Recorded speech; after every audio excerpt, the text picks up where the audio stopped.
The United States of America was built on freedom. Our country was started because people wanted to be free to make their own decisions about how they should be governed. And ever since then, we have worked hard to protect and expand the freedoms that we have here in America. But sometimes we need to be reminded of just how precious our freedoms are.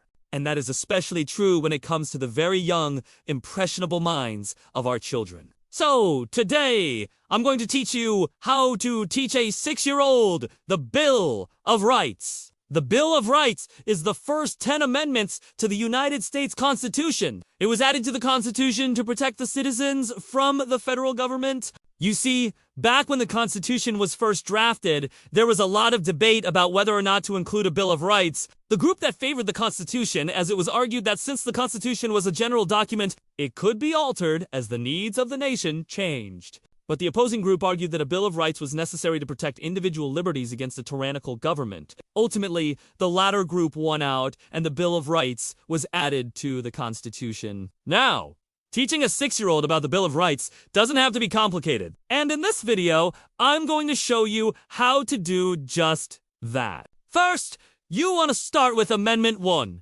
which reads, Congress shall make no law respecting an establishment of religion, prohibiting the free exercise thereof, or abridging the freedom of speech, or of the press, or the right of the people to peaceably assemble. And 2, petition the government for a redress of grievances. Now, I'm not going to read all of the amendments, but if you want the text of the Bill of Rights, it can be found on the National Archives website.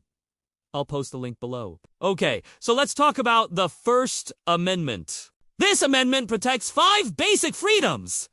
The freedom of religion, the freedom of speech, the freedom of the press, the freedom to assemble peacefully, and the freedom to petition the government. You see, our founding fathers knew that in order for the people to be free, they had to be able to speak their minds and worship as they saw fit. They also knew that the government could not control the flow of information or the people who had access to it. So they made sure that these freedoms were protected in the First Amendment. To help your child understand the First Amendment, you might want to use the following talking points. People are free to choose what they want to believe and how they want to worship. People are free to speak their minds and say what they think. Even if you disagree with someone, you must allow them to speak and you must listen to what they have to say. People are free to read what they want and to share their thoughts through the newspapers and other forms of media. People are free to meet together and to talk about their concerns. If people want to ask the government to change something, they have the right to do so. Next, you want to move on to the Second Amendment,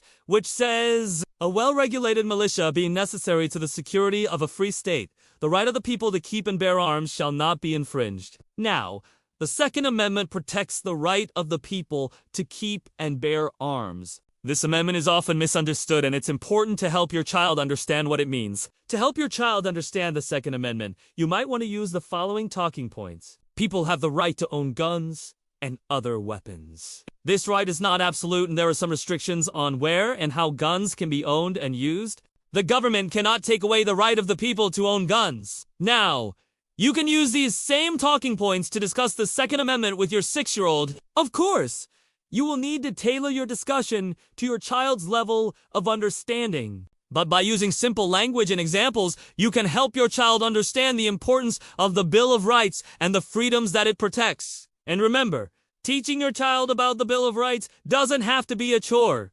It can be fun. There are a lot of great resources available that can help you teach your child about the Bill of Rights in a fun and engaging way. I'll post some of my favorite resources in the description below.